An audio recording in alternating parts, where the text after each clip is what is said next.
नमस्कार, आप देख रहे हैं स्टेट मिरर हिंदी। मैं आपके साथ तो अवनीश शर्मा।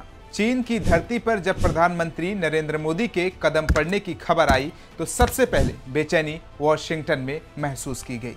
व्हाइट हाउस की नींद उड़ गई और ट्रंप ने फिर से वही पुराना पैंतरा खेला, भारत पर टैरिफ बढ़ा दिया। जी हां, उस भारत पर जिसे अमेरिका मित्र कहता है, लेकिन असल में हर उभरती ताकत से डरता है। चीन को तो ट्रंप सिर्फ धमकियों से निपटाते हैं, कभी ट्रेड वॉर, कभी टेक्नोलॉजी बैन, लेकिन भारत पर सीधा एक्शन क्यों? क्योंकि डर यह है कि अगर भारत, चीन और रूस एक साथ आ गए तो अमेरिका की वर्ल्ड पावर वाली कुर्सी हिल जाएगी।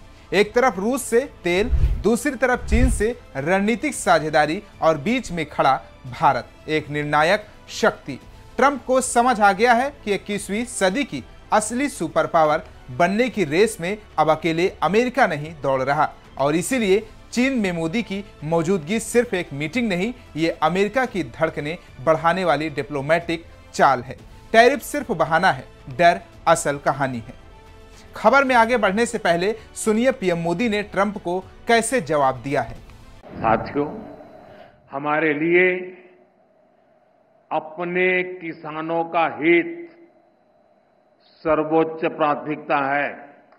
भारत अपने किसानों के, पशुपालकों के और मछुआरे भाई बहनों के हितों के साथ कभी भी समझौता नहीं करेगा। और मैं जानता हूं व्यक्तिगत रूप से मुझे बहुत बड़ी कीमत चुकानी पड़ेगी, लेकिन मैं इसके लिए तैयार हूं। प्रधानमंत्री नरेंद्र मोदी अगस्त के आखिरी हफ्ते में 2 बड़े विदेशी दौरे पर हैं।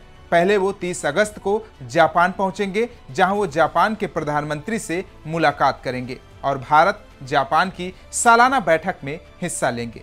इसके बाद पीएम मोदी चीन जाएंगे, जहां 31 अगस्त से 1 सितंबर तक शंघाई कॉरपोरेशन ऑर्गेनाइजेशन यानी एससीओ का शिखर सम्मेलन होगा। यह दौरा इसलिए खास होगा क्योंकि ये पीएम मोदी की 2019 के बाद पहली चीन यात्रा होगी। साथ ही 2020 में गलवान संघर्ष के बाद ये भारत और चीन के रिश्तों के लिहाज से भी बेहद अहम माना जा रहा है। इस बीच अमेरिका में हलचल तेज हो गई है। अमेरिकी राष्ट्रपति डोनाल्ड ट्रंप ने ब्रिक्स देशों को रूस से सस्ता तेल खरीदने पर निशाना बनाया है। उन्होंने कहा है कि ये देश मिलकर डॉलर की ताकत को कमजोर करने की कोशिश कर रहे हैं। ट्रंप ने भारत पर आरोप लगाया कि वो रूस से सस्ता तेल खरीदकर दुनिया में ऊंचे दाम पर बेच रहा है। इसी वजह से ट्रंप ने भारत पर टैरिफ यानी आयात शुल्क बढ़ा दिया। एससीओ सम्मेलन में आतंकवाद, व्यापार और क्षेत्रीय सुरक्षा जैसे मुद्दों पर बातचीत होगी। सूत्रों के अनुसार मोदी की चीन के राष्ट्रपति शी जिनपिंग और रूस के राष्ट्रपति व्लादिमीर पुतिन से मुलाकात भी हो सकती है। गौरतलब है कि पिछले साल अक्टूबर में रूस के कजान में हुए ब्रिक्स सम्मेलन में भी पीएम मोदी और शी जिनपिंग मिले थे। उसके बाद से भारत और चीन के बीच सीमा विवाद सुलझाने की कोशिशें तेज हुई हैं। अब समझिए कि चीन से क्यों डरता है अमेरिका। अमेरिका के व्यापार प्रतिनिधि कार्यालय के आंकड़ों के अनुसार 2024 में अमेरिका और चीन के बीच कुल वस्तु व्यापार अनुमानित 582.4 अरब डॉलर का था। चीन को अमेरिकी वस्तुओं का निर्यात कुल 143.5 अरब डॉलर था। वहीं चीन से अमेरिका वस्तुओं का आयात कुल 438.9 अरब डॉलर था। पिछले साल चीन के साथ अमेरिका का व्यापार घाटा 295.4 अरब डॉलर रहा, जो 2023 की तुलना में 5.8% यानी 16.3 अरब डॉलर की बढ़ोतरी है। मेक्सिको और कनाडा के बाद चीन अमेरिका का तीसरा सबसे बड़ा व्यापारिक साझेदार है, लेकिन अमेरिका धीरे धीरे चीन आयात से खुद को दूर कर रहा है। अमेरिका का मानना है कि चीन अपनी सरकारी कंपनियों को बहुत ज्यादा सब्सिडी देता है, जिससे दूसरे देशों की कंपनियां उनका मुकाबला नहीं कर पाती। अमेरिका की यह भी मांग है कि चीन टेक्नोलॉजी में विदेशी कंपनियों को ज्यादा मौका दे रहा है और बौद्धिक संपत्ति के कानून जैसे पेटेंट आदि में बदलाव करे। चीन इसके लिए तैयार नहीं हुआ। ऐसी स्थिति में अगर अमेरिका चीन के खिलाफ सख्त कदम उठाता है तो उसका खुद का बाजार धड़ाम से गिर सकता है।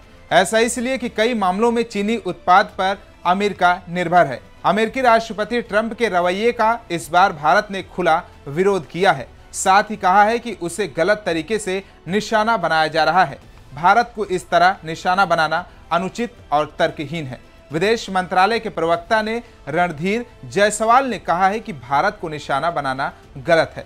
हम अपने राष्ट्रीय हितों के लिए हर जरूरी कदम उठाएंगे। साथ ही आपको बता दें कि भारतीय उद्योगपति आनंद महिंद्रा ने ट्रंप के टैरिफ फैसले पर कहा है कि अमेरिका के लिए उल्टा भी पड़ सकता है। उन्होंने भारत सरकार को इस मौके का फायदा उठाने की सलाह दी है और 2 बड़े सुझाव भी दिए हैं। आनंद महिंद्रा ने इसे 1991 के आर्थिक संकट जैसे एक बड़ा अवसर बताया। महिंद्रा ने कहा कि केवल छोटे मोटे सुधारों से बात नहीं बनेगी। भारत को एक ऐसा सिंगल विंडो क्लियरेंस सिस्टम तैयार करना चाहिए जहां निवेश की सारी मंजूरी एक ही जगह से मिल सके। उन्होंने कहा कि शुरुआत उन राज्यों से होनी चाहिए जो इस राष्ट्रीय पहल का हिस्सा बनने को तैयार हैं। आनंद महिंद्रा ने कहा कि पर्यटन भारत में रोजगार और विदेशी मुद्रा का सबसे कम उपयोग किया गया सोर्स है। उन्होंने सुझाव दिया कि वीजा प्रक्रिया को तेजी से किया जाए, टूरिस्ट सुविधाएं बेहतर हों और देश में स्पेशल टूरिज्म कॉरिडोर बनाए जाएं। इन कॉरिडोर में सुरक्षा, सफाई और सुविधा का पूरा ध्यान हो। ये क्षेत्र देश में पर्यटन के मॉडल जोन बन सकते हैं और बाकी इलाकों को भी आगे बढ़ा सकते हैं। तो कैसा लगा हमारे वीडियो, कमेंट बॉक्स में फीडबैक जरूर दीजिए। बाकी तमाम देश और दुनिया की खबरों को देखने के लिए देखते रहिए स्टेट मिरर हिंदी।